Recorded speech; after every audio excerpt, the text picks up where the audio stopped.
Yo, what up, everybody? You already know it's like a loco here with another episode of CannaConvos. Here with Seth Hoover and his father, the inventor of the Rabbajam, right? Did I say that right?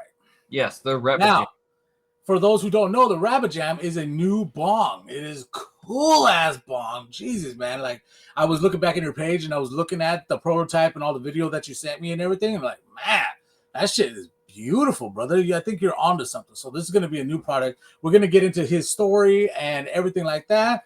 But everybody, thanks for coming on, guys. How you doing today? Doing good. Good. Feeling blessed. Got some nice medicine in front of me, so I'm pretty excited. Good, man. Hell yeah. That's the best thing to have the best medicine that we have available to us, right? Shit. Yes. Yeah, ain't that the truth, brother?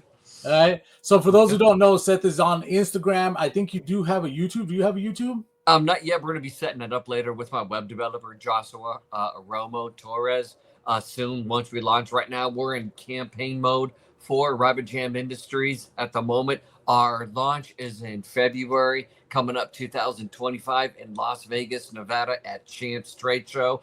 I will be there. My father will be there too, my CFO. We will be on the floor at Champs with the Rabbajam in hand, as well as the lovely live models. They will be there too, displaying it, and I'll be there talking about the Rabbajam. And then at the after parties, we will be there too, signing contracts and getting it done and making power moves for the industry. And we're looking forward to that. Beautiful. Hell yeah, brother. I can't wait to see you come up because it's like, thank you. I've been following you for a minute and I've been watching your progress and everything of this product that you put in passion in. You're very passionate about this product. Yes, and that's sir. how most products get up to the top, is by having a passionate inventor behind them, CFO behind them. You need these people to keep this product going. And that's why I wanted you on here, so that we could spread the word about your new product. And anything that's cannabis related, you already know is coming on CannaConvos. So that's what we're going to be talking about. But I always want to start off the show by the first thing that I always ask everybody is, how did they come up with their name? But your name is pretty self-explanatory, right? Seth Hoover, right? So how did you come up with the name for the Rabbajam? The Rabbajam, actually, I created the Rabbajam, and it all started back in 1995 at 3:45 a.m. in Yokosuka, Japan. Wow. Was rising. Shaka Demus and the Pliers was playing on the CD Sony player that I had at the drafting board. I had my pencil that I was going to change the world in my hand. And I looked, and I was drawing a reggae rabbit, listening to Shaka Demus Ragamuffin Girl. And I'm jamming to this tune at 3:45 in the morning in high school on a Friday night. My dad gets up for duty at 3:45 in the morning, walks out, and I said, Dad, I created something special. Nice. As the music is playing in the headphones, I took off the headphones, and I'm looking at this name, Rabbajam was born. And he says, cool, and he goes, go to bed. Typical dad. Typical dad. But I'm like, I got something special. And God's like, Seth, I'm going to use this someday. Fast forward to 2016. Looking at such and such, a water dam sideways. Uh-huh. And I said, if water can electrify a city, by golly, it can electrify a bong too without using fire. I had the right brother moment. And I told my wife, I walked out there and I said, honey, I just reinvented the bong after thousands of years without using fire and ice ever again. So from 1995, God said, Seth, I'm going to use this someday on you. But I'm like, what am I? It's a dreaded reggae rabbit. I'm going to put two and two together. I drew my way through high school, brother. Okay. And I listened to Bohemian rap music. It all started in second grade. I was totally Pablo Picasso. I love lions. I love rabbits when I was a kid. Okay. I had a cartoon series when I was a kid, imaginary friend, and I'm going to use him someday. And it was a rabbit. Okay. The Adventures of Carrot, and that's all I'm going to say. But I drew my way through life with the pencil. Walt Disney has the mouse. Seth Hoover has the reggae dreadlock rabbit, Rasta Ron. Okay. Nice. Sick. Well, that is a cool ass story on how you came up with that, man. That's like beautiful that you have you came up with this idea so long ago, and now it is coming to tuition. Yes. Fruition, however you say that word, but tuition, fruition. Tuition, yeah. Tuition, yeah. There you go. So it's coming into play, and to watch this happen has to be a beautiful moment for you, right?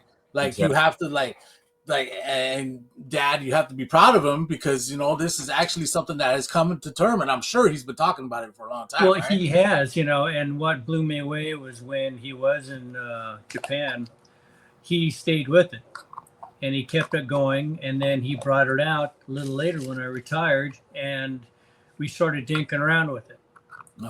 And we were coming into the few, of course, roadblocks as any invention would. And so I got together with my friend who's an engineer, and he was saying, well, because we originally had like a flat pancake generator to where we would, the individual would take into it, and it would spin that little baby, and it would shoot electricity up, and it would light the bulb. Well, we realized we didn't have enough joules in our body to be able to do that. And so we had to go with a different route. Enough joules and a little bit of experience in inventing. At least I came up with something stupid, but I thought it was cool. Was the plunger. I was going to name it the clean plunger. It was a plunger that would have a self-sustaining little case in it where you put the plunger in and it would clean it. And the solution, like now that I have the skills of building, I can do it like, bro, I would fucking make it to where it'd be like legit, but I kind of understand how you have this idea and watching it, come together and the steps that you have to come through because there's so many things that there is. Because it's stuff that's never happened before. Nobody's ever done it before. So, you guys are going to be the ones that run into the problems. Exactly. And like Elon Musk said, you can have all these ideas, but when it comes to manufacturing, that's a whole new story, whole new ballpark. And it is. And with dealing with the Rabbajam, with communication with my engineering team, it is very important. You want to make that touchdown at the end of the day. You're the quarterback calling the plays. Anything that they change, that's your baby. You want to make sure that you're notified start to finish. It's like making a drawing. It's a portrait. It's a womb, and you're watching it grow daily, monthly. I called Ken Tarlow up last June 2023 and said, let's get this rolling. He did some research. I sent him an email. He shot me an email back, said, sounds interesting. Let's talk. He did his research online and shoot me another email. And he said, let's definitely talk now. There's nothing on the market like it. You got something interesting.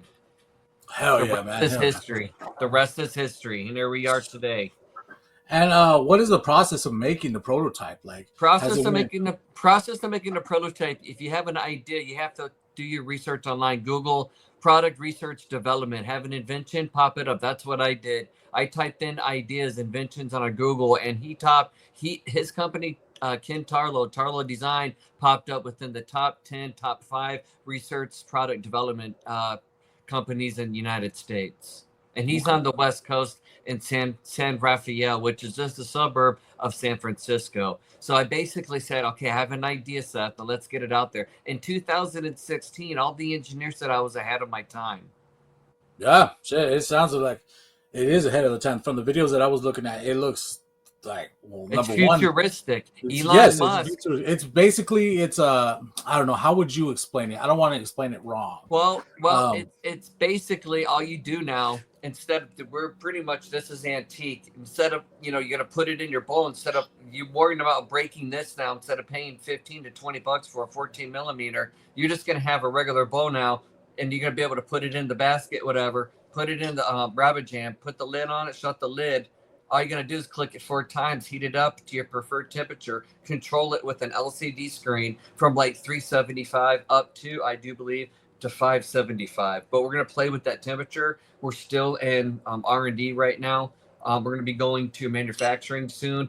But we wanted to have the consumer play with the temperature and have that ice cold hit with the first ever ice cold glycerin Helix cold pack of the future. And you put the ice cold pack Felix glycerin cold pack in the freezer. Okay. You can have multiple ice cold Felix cold packs, multiple of them like these. This is a perfect example that looks like this. Okay. I know they're going to have 3 of them. Okay. The ice cold glycerin is going to be on the outside of this, and the smoke is going to hit that, and it's going to go travel through the tubes on the inside. It's going to swirl up through the stainless steel mouthpiece. Okay. And you're going to be able to put that in the freezer. Behind that, you're going to have 9 built-in LED lights. And what do the lights do? The lights are going to be able to turn off your living room. You're going to be able to go to your bedroom. You're going to be able to turn off the lights, and you're going to be having a higher sesh. You're going to be able to glow. You're going to be able to save energy. And it's 55 hits per charge. You can turn off the lights and glow to the highest level experience. Go to the next elevated experience, glowing at night with the lights off in a sesh or by yourself, listening to reggae music or whatnot. Having a good time. It's going to be sick. It's going to be sick. And then it gets even better. If you just want to take it and go, you can put it in your car, put it in a cup holder. It's going to be that small. It's going to be that it's going to be that convenient. And get this, it doesn't stop there. You know, the chamber, you're going to have a chance to have a plastic chamber on the bottom to unscrew it. Okay. And what's going to go? And is that like to make a bigger reservoir or? No, basically on the go, so you won't break it anymore. You won't break your bong anymore when you're traveling. If you drop it by accident, you unscrew the chamber. You're going to have plastic that mimics glass, and then you're going to have glass at home. You're going to be able to screw up or screw back up into your Rabbajam, and then take the plastic piece out and clean it within seconds. And then you're going to take your glass chambers, put it back up there, and you'll be able to sesh it, put it around, put it back on the table. When you're on the go, take the chamber off, put the plastic, and go. You're good to go. Beautiful. I love it, man. Yes. This is going to be off the hook. Now, I'm assuming the price is going to be a little bit high at first, right? Get this, only $299.99, brother. $299.99 for the first ever lighterless cold hitting bong in the future, a third off. I thought, you know what? I want you guys as a consumer to be able to afford the Rabbajam for $299, and it gets even better. If you don't have any money, we're going to be able an opportunity to put like maybe $50 down or $20 down. Then you're going to have payment plans for a couple of months at 0% interest. So everybody will be able to have the Rabbajam. Yes, that's it. The what? I got you. The Rabbajam crew got you guys. I got you, brother. Good.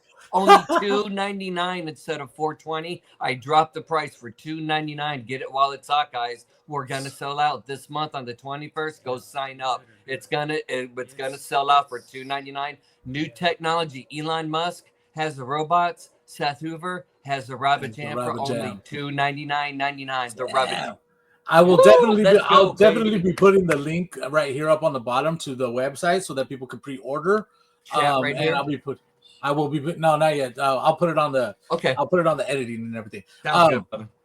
So we'll put that, and I'm going to add some pictures too, because now everybody doesn't know right now exactly what it looks like. Well, I mean, you do have it on your page, but the viewers, for those who don't know, I'm going to be putting up some pictures up here, so that you guys can see what it looks like, and a video that you sent over also of somebody hitting it, which is the best part, which I was like, oh, there it is, because it's just it's better when somebody comes and hits it, because then it's like, all right, it makes you feel like it's there, it's something that's coming, and so now we're all gonna have it. Now, as the payment plan, that's fucking 100% legit right there. Because yes, sir. People, money's tight right now, so not everybody can throw $300 at a bong, which is a good price, mind you, because a big glass bong is $300 on its own. So, Yep.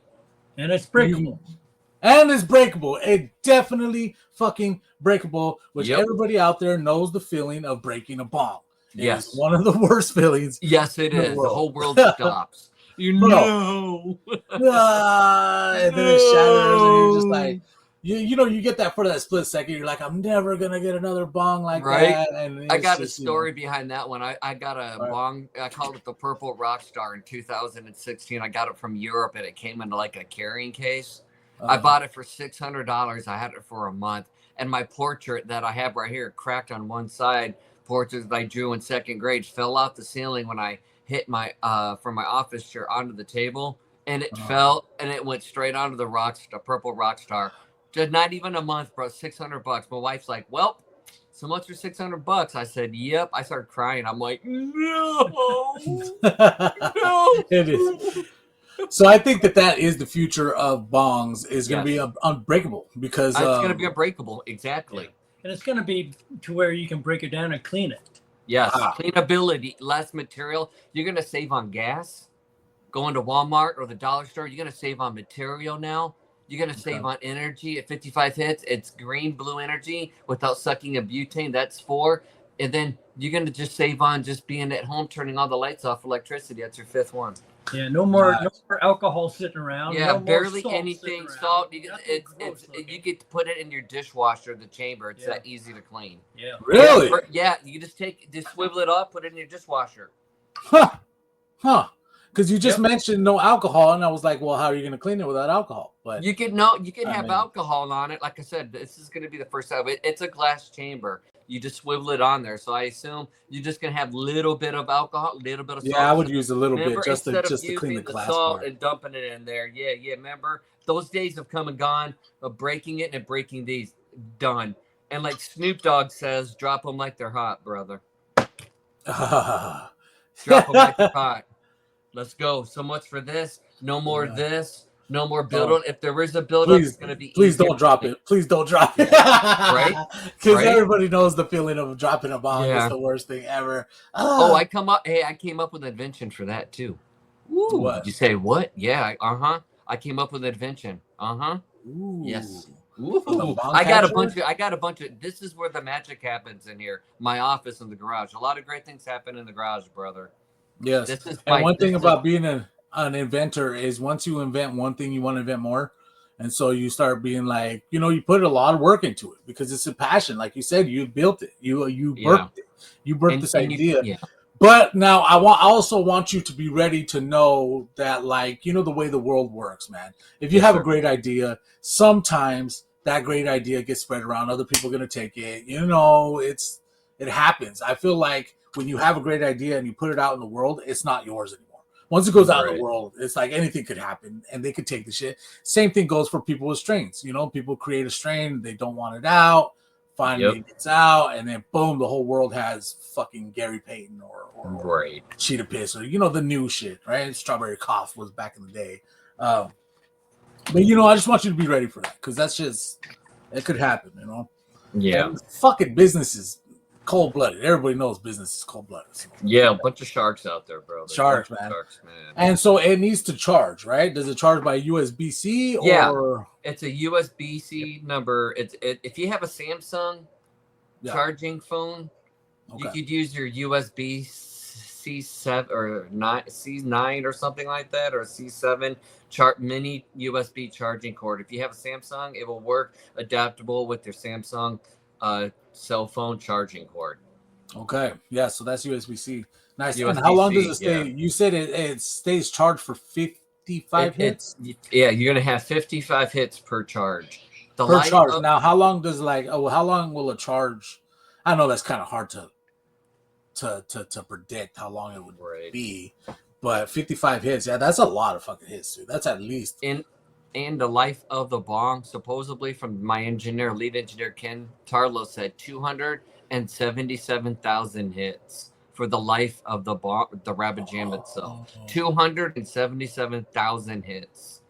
God, man, that's gonna be beautiful. By that time, you're gonna be needing a whole new brand new bong afterwards, a brand new Rabbajam. By that time, we're gonna have 5, 6, 7 products already. Yeah, the product. So because how with technology, everything progresses. The more that it comes out, parts get cheaper. You can start to scale it down, smaller. But I assume that you guys are gonna want to have a bigger water chamber later, right? To where you could have a fucking huge ass hit or some shit, like because some bongs they got 3-footers, and then they have big old water chambers and shit like that. So I just think in the future you're probably gonna scale it up, but maybe. Totally. I saw on your profile pic you have a Navy uniform on. Yeah, I was in the Navy. All right, thank you for your service, sir. Roger that. Thank you for your service. Yeah, he's Navy 20 years, retired, disabled veteran. I'm a Navy combat vet. I served from 2002 to 2006 at Naval Air Station in San Diego, California, at North Island, San Diego, which is basically San Diego, North Island, California, San Diego, Coronado. So yeah, okay. Bitching, man. I thank you for your service, guys. Thank you so much for everything you do. I just went over to Oahu and I just seen the Nice. memorial, the Arizona Memorial. Oh, we got yes. Good. I re-enlisted on the Arizona. Oh, really? Yeah, it was really a special re-enlistment. How did that go? What does that mean, anyways? Well, you know, they line you up in front of all these plaques with the names that are below you.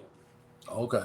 So you have an audience out there that's watching you, but that doesn't include the men who are there watching you as well.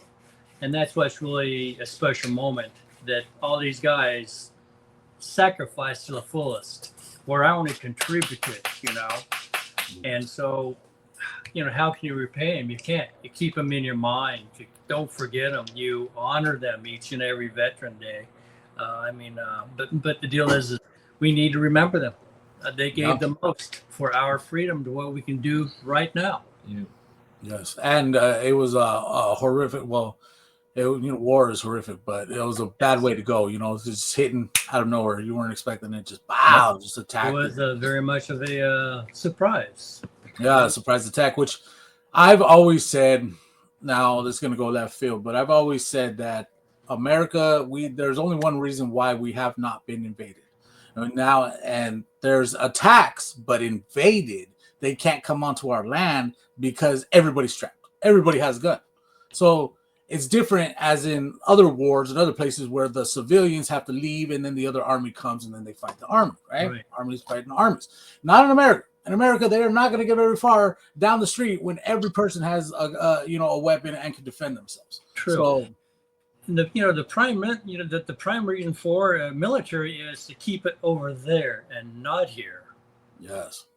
And with that type of attitude, it better never come over here. Let's just put it that way, because like you said, our second largest army is what we have. So civilians, there's no way I would because I think about it all the time. I am 2A all the day. All right, so I got my gun license back and everything. I'm legit now, but back in the day I was a little gangbanging piece of shit, and I did a lot of crazy stuff. Anyways, I don't know where I was going with that, but 2A all day, and that is the way that I just think about it all the time. There's no way an army can come on here and expect to survive. You guys aren't gonna win in America. There's a reason why we have all these damn guns out here. Yeah. And so that's one thing. But thank you once again for your service. That shit is pretty cool. Thank you so much. Sorry for cussing about that. How was your guys' days in the Army, or the Navy? Because I wanted to go to the Navy too. I was gonna go because I was very used to being in sales because I got locked up as a kid a lot. So I saw a video of the Navy and I was like, oh man, it's the same thing as a jail cell. I would totally go do that, and I would do that and get paid. You get paid, you get status, and you get rights back and everything. You get to fight for your country, which is a good thing. Why not? And so I tried, and they were like, you broke your ankle. I got 6 screws in my ankle, so they were like, nah, you wouldn't be able to make that's training. It was too bad because I was like, I got felons, and they're like, don't worry about the felonies. We'll look past that. I was like, cool, all right, I'm all ready to sign up. And then they were like, do you have any injuries? Oh yeah, I got screws in my ankle. They're like, nope, can't take you. I was like, no, but it's my days being on a squadron, we're detached seagoing command, meaning we're seagoing we're based on land, but we're also based on a carrier seagoing. So we're vice versa. So when the war started, we got detached to the USS Abraham Lincoln in 2002, before the war started. And we went in 2002 and then 2003 to the Persian Gulf. Then we were coming home. The war was starting. So we turned around in the Gulf, went to Australia. They redid the flight deck. I went on an Australian Royal Air Force debt from the Lincoln, and they always say never again volunteer yourself, but I wanted to get the hell off that ship, so I volunteered myself because I knew I was going to eat better food than eating Navy chow all the time 24/7. So I went on an Australian debt when the war started on the Abraham Lincoln. We went back to the Gulf, everybody knew, because when we turned around, everybody in the berthing has 3 racks. We had 6 to each unit where we slept. 3 racks here, 3 racks here. You had your lockers right here in the middle. Then you had your locker up right here on your rack. We call them coffin racks. Coffin racks, and that's what it was in the Navy, on a Navy carrier. Why do they call it that? Because it looks like a coffin. You look at your rack and it's just like a hot coffin. It's like, woo! But you have all your space underneath it to where you can put all your clothes, your stuff, and then of course you lock it up. Keeps an honest man honest. But that's what we do. If you could go into the berthing, that's what we call place where we sleep. You would notice that all these things resembles a doggone coffin. But it's really quite an experience. Because so I was gonna say, like, Dad, you must have been very proud when he enlisted, right? And he went into and did his thing. As being in the Navy, like, I've been in jail a lot, right? And you said locking up your stuff, because you gotta do it. Sometimes you can't trust people. But I would think that in the Navy, man, there wouldn't be nobody doing that kind of shit. Well, there's criminals inside the Navy as well as on the outside. Yeah, we had guys. We had the judge in our division 193. Division 193. We had guys, judge said, listen, you go to jail or you join the Navy. What's your choice? And they said Navy. Yeah.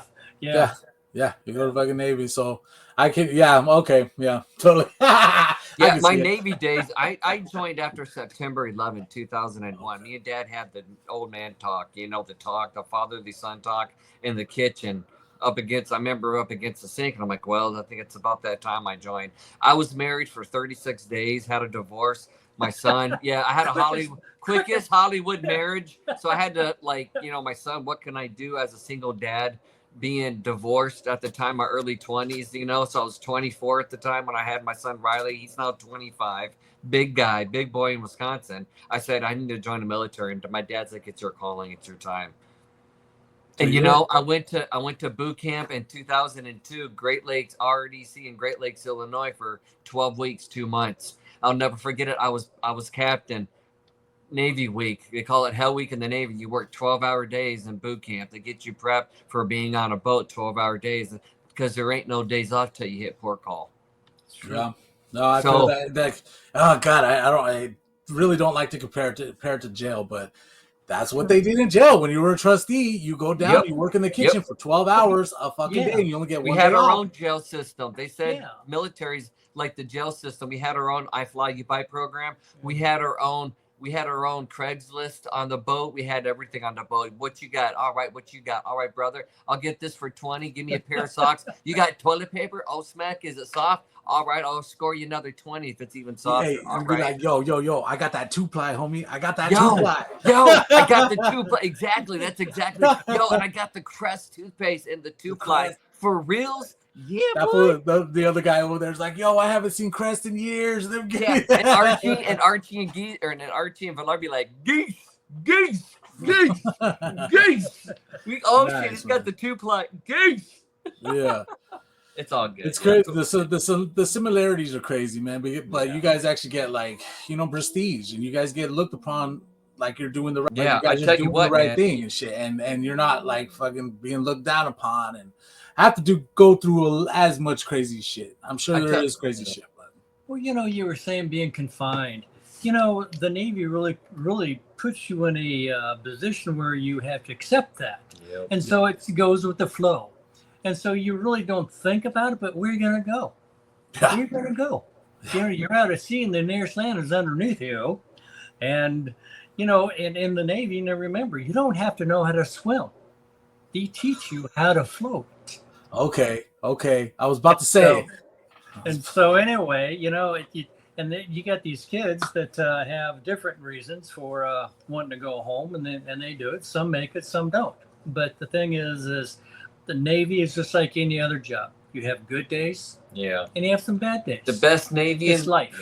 Yeah. The best mornings in the Navy is your cup of mud, your coffee, and JP5. The smell of JP5 from the aircraft on the aircraft carrier on base. Early in the morning when the sun's rising at 5 a.m. doing a FOD walk down, or in the Persian Gulf, You got to pinch yourself, brother. It's an amazing thing. Your cup of mud coffee and JP, the smell of freedom, as us combat vets would say in the flight tech. JP5 in the morning, brother. It's nothing better than that. The cup of mud, cup of coffee, and a good joint.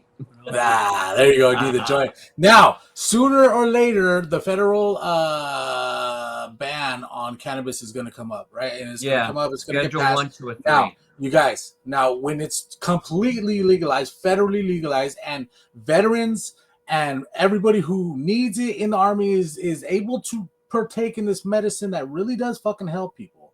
Like, I think that is going to be a game changer in a lot of things, because there is a lot of PTSD that happens out there. You guys have a hard job. You have to fucking be over there always constantly being ready to get, you always have to be ready to get in a fight, and that shit really happens, gives you PTSD, which cannabis helps with, right? Now, I just want to say, like, I fucking can't wait for the day that the cannabis is federally legal and people get off the alcohol, because alcohol does not help vets. I got my homeboy over here, and he's a vet. He went to Iraq, I think, 4 times, and he is a straight alcoholic now. And it's sad, and he is trying to become sober, but the alcohol has a hold of him because of the trauma, right? And the shit that he's seen. Now, the weed helps. The weed helps a lot, but I think some people need different kinds of weeds, different types. Some people need edibles. Some people need smokes. Some people need the Rabbajam, the Rabbajam.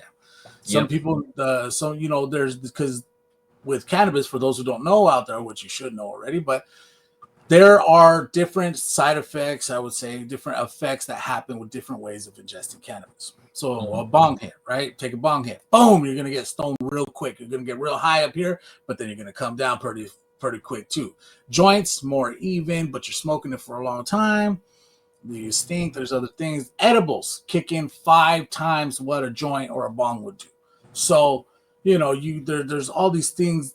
You gotta be able to figure out what's going to be best for the combat, the vet. Yes, happens for you guys. They have research in Israel right now. They've been doing it for years with the volcano. They're giving patients alternative medicine in Israel, and we want to tap into the Israel market with the Rabbajam. Give them alternative medicine now. Instead of using fire or ice, they could just slip the ice cold glycerin right into the patient's bed, into the Rabbajam, and they could actually get their alternative medicine, cannabis, instead of popping pills, right there in bed with the Rabbajam now without using fire. And if they have bad lungs, they don't have to worry about sucking in smoke. They don't have to worry about sucking in butane ever again. Or vape, right? Does it vaporize it? We're gonna have that later. Okay. All right. So just combusting right now, and then we're gonna have vape. So it is a combustion, so we wouldn't want that in like a hospital or something. But no, you could do it, basically anywhere else that's not, right. Let me get that clear. The future one is going to be a vape. Okay, so for right now it's combust. Right. Future one's going to be vape, which I'm pretty sure is just down the street, down the road, right? Yes. Oh yes.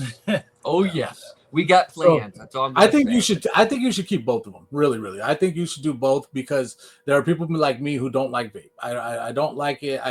I've been vaping a little bit lately, but it's not my shit. I like edibles and I like to combust. Cannabis, so I think you should keep both of them just in case. Like, that's why I started the Rabbajam, because people are like, well, we got the vape. I'm like, well, this is lighter. This is actually a bong, not a vape. They're like, oh, okay. You got to distinguish it. It's like, okay, I get it now. It's actually a bong. I said, exactly, without using fire or ice. It's a bong. It's combustible. It's smoke. I like smoke too. I'm like you, brother. I prefer smoke than I do vape. It's the experience. Over quality, it's the experience for me in the long run. Yes, and I feel like it lasts longer too, a little bit more than vapes too. And the smoking to me high lasts longer than it does with the vape. Yeah, nice, beautiful. The Bahama Mama, did you get some edibles from her or flowers? Yes, I did. Bahama Mama Smoke Shop here in Lakes. Golly, I got the. You said it's by Houston. Houston, yeah, just south of Houston in Clear Lake City, Texas. Just south. They're about 10-15 minutes from my house. I got some really beautiful edibles, 10,000 mg edible candy strips and 5,000 mg strips. So you got about 1,000 mg per strip. And I'll tell you what. And then I got some 750 THCA liquid syrup, strawberry lemonade, and it was fire. But I took that. I was about 12 hours. My wife said, "You slept set the whole day." My dad was like, "You gonna get up?" I was You're out. like, no, I'm I not was gonna get gone. up. Here, I got some of this, brother. I got some live rosin watermelon batter. Beautiful. I got that in my bowl. I got that in my bowl right here, brother. I don't mess around. The Rabbajam don't mess around when it comes to his meds, brother. Hell yeah, brother! I can smell it, brother. I was getting my haircut today, and I told her about the Rabbajam. She goes, "I need to get your picture." So like she actually took my picture and said, "I'm gonna make sure that I had proof that you were here and I got your picture together." And she goes, yeah. You were smoking that, weren't you?" I said, "I was smoking the reefer." She goes, "I could smell it on you smoking a good stuff, weren't you?" I said, "Yes, ma'am." She was Latina. She was a sister. She was all about the Rabbajam. She's gonna spread the love. She couldn't believe. She's like, "Oh my gosh, you did that?" I said, "Yeah." She's like, "That's what's up." Yeah. That's what's up. She only charged me $20 too, and she's gonna charge me more. I was like, wow. So nice. She's so sweet. Whoever you are, never heard. Give her a shout out. The love of the Rabbajam is resonating in our youth and all ages, brother. And it's a very powerful, beautiful thing. Beautiful, man. I love it. And that's why I got you on here. So we're going to spray even more. Yes, and let sir. people even know. So we will definitely have you on part 2 down the road when you do have the product. That way we can take it, the people could see you taking a couple hits and they can be like, all right, you got the owner and the CFO here. They're both hating it. This is a product but like I said before, I'm going to be putting in some of those videos for everybody to watch right there. Awesome. They're going to be like, yo, this thing is fucking stupid cool, dude. Now, when it cools down, so that's just to make it a smoother hit, right? Yeah, basically, because my engineers wanted me to test it when they sent it to me, the handheld model, and I couldn't because some things that I wanted to change on it, but he wanted me to test because it's new technology, it's never been done before. He wanted me to touch it on or hit it on a hot hit or a colder hit at 300 some odd degrees Fahrenheit or 575 degrees Fahrenheit, and he wanted me to do 2 temperature hits to see how I'd like it. And I know the video that they showed me from the engineering crew in their top secret office that they videotaped it. The guy hit it twice, man. I don't know if you've seen that video yet, but he hit it really good. And I did. He hardly coughed. Yes, I noticed that. Remember, and he hardly coughed, and all that clouds, and I'm like, wow. And the thing about when you're showing hits on camera too, it doesn't get the real effect. The real effect, the size of the cloud, and for some reason it just does not catch it the way that it should.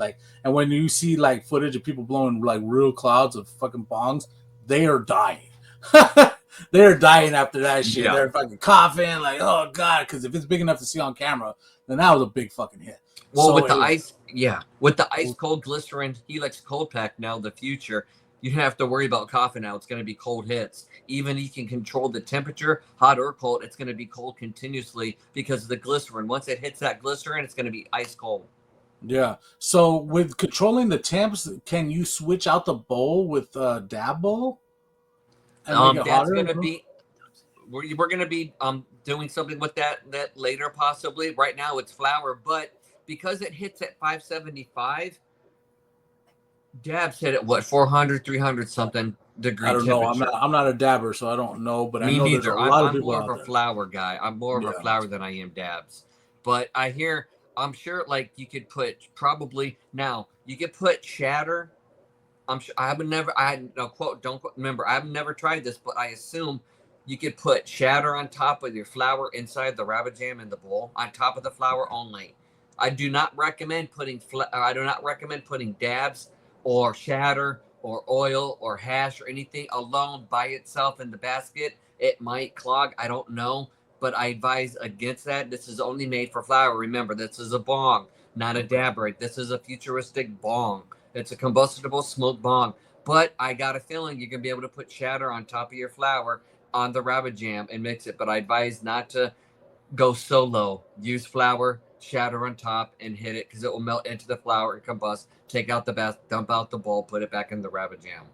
Okay, so what do you do for ash? Do you suck it through, or do you? No, the ash you just dump it out. I assume I haven't got to that far because those guys smoked that, but I believe they just dumped the ash out from the bowl.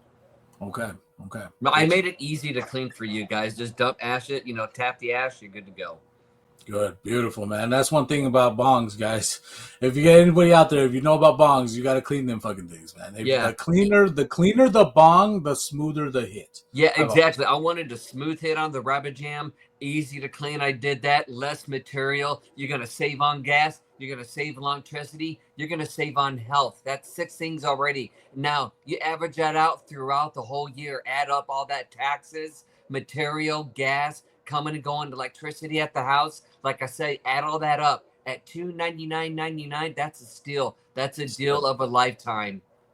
Yes, sir. Facts. What is the Oh, I saw it was going through your through your Instagram is what I usually go through to find a little bit more questions and stuff to do. Now you are a grower, all right?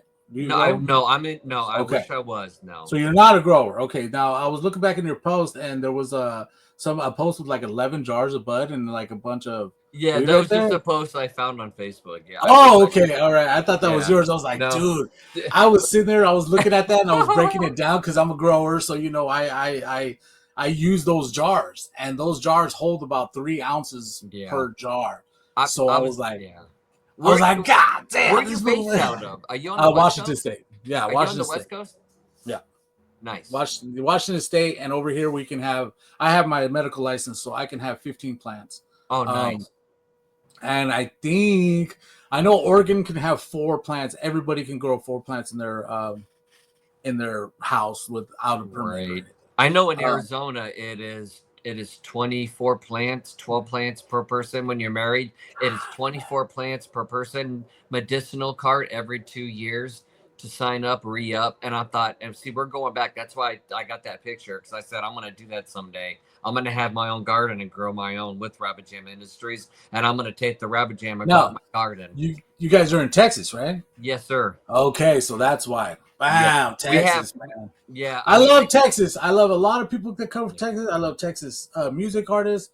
Love Texas. Good place. Lots of Mexicans, of course, are going to love it. My family's from there. But their weed laws, man. Yeah, it's draconian. They got to come on, Texas. I'm pushing it. Rabbajam Industries is going to be front runner here in the state of Texas. We're going all the way to Washington, D.C. We're going to cut Big Pharma off from the top bottom. Why do you think that is? Why do you think it is that it's so persecuted against? Is it the Bible? Is it the whole? I don't know. I don't know. I think there has to be bigger powers at B, because like you guys don't even have a medical, right? No, we don't. Well, we do have a medical, only gummies and tinnikers. That's it. But of THC. 0.3% THC. That's medical here. It's horrible. Horrible. It's like, what's the point of getting? It's like my wife. It's like, what's the point of you getting a medicinal card for just gummies and friggin' 0.3% tinnikers? You can just go to the smoke shop and buy it for $40 and save yourself the $180 every year to get your card in the state. Yeah, It's FUBAR in the state of Texas, brother. It's so stupid.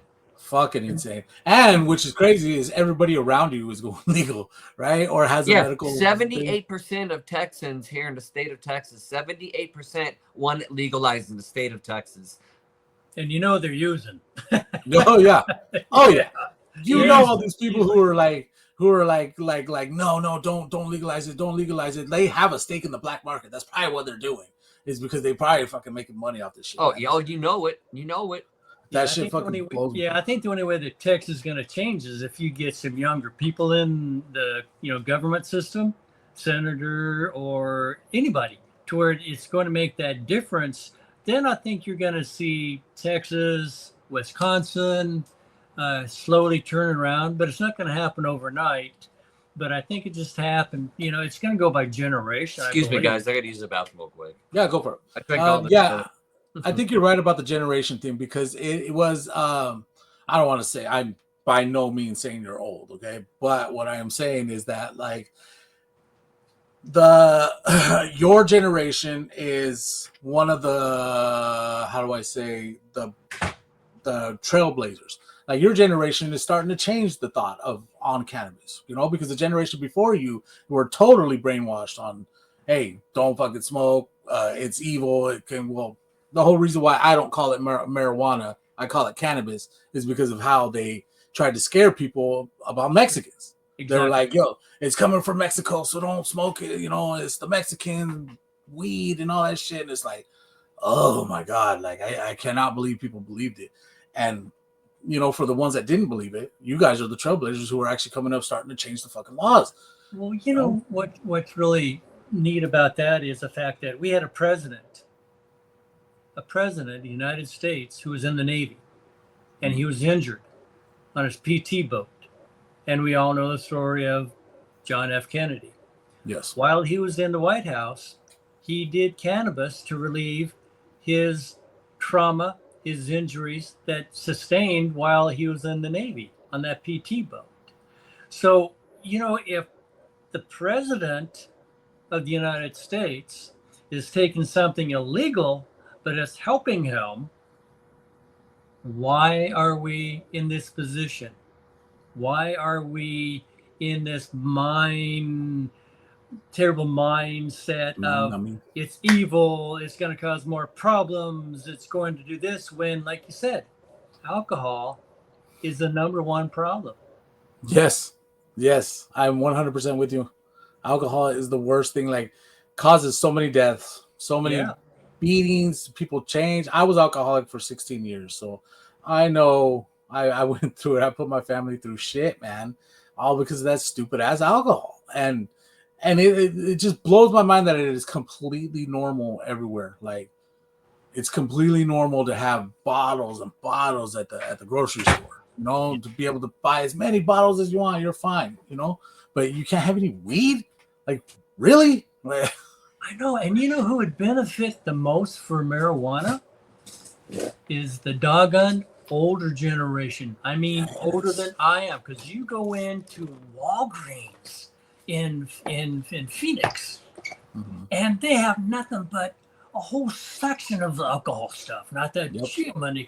And who's pushing out the most alcohol? It's the old people. Old people. Yep. And so it would benefit them to have it. You know, the doctors going, yeah, do this instead of getting. You know, if they have a problem, I insist. Get some marijuana, you know, get some cannabis to where you can adequately take all your pain. Yep. Instead of out of the bottle, use this. Yes, because it benefits you. Cannabis will it brings people together too. Alcohol will bring people together, but once they cross that line into too much drunk, it just starts fucking. People start fighting. Fighting. Fighting is the ones in the Navy. People start fighting in the Navy. I mean, I started fighting with my LP, leading petty officer. I was drunk. We just had this roid in me. I was alcohol in me, and I just attacked him. We started fighting. See? And there were so many times where these people like that I knew that I liked, well, I thought I liked, their true colors showed up when they were drunk, and they're like, for example, one time this guy, I was at a bar, we're chilling. He's my brother's best friend, so I walk up to him. I'm like, hey, what's up, man? What are you doing? He's like, you know what? I fucking hate you. I was like, what? He's like, I cannot stand your ass. I have never liked you. He just went off. I was just like, what the hell is this? Yeah. Like, so weird, dude, out of nowhere. But that's what alcohol does, man. It's the root of all evil, I feel like. So the plants over pills. I love the way that you say that. Plants over pills. Yeah, because have you guys ever had any bouts with pills? Like, did they prescribe you pills before you found cannabis? Yes, the VA did. Okay. Yes, I watched a thing of Vice on how much pills they prescribe at the vets. The Big Pharma and the VA are pumping it out. They got a contract or whatever they have, through Washington, D.C., and they're making a lot of money on us vets, Big Pharma. And that's why the suicide rate amongst our vets is horrendous. They get stuck on pills and they got no way out through alcohol and pills. They commit suicide. If you're on cannabis, plants over pills, cannabis heals, plants kill. Cannabis will heal you over time, VA. Big Pharma, that's why this lion is coming to Big Pharma. That's why I was showing you on that lion. I'll look at that picture every night. I'm coming for Big Pharma.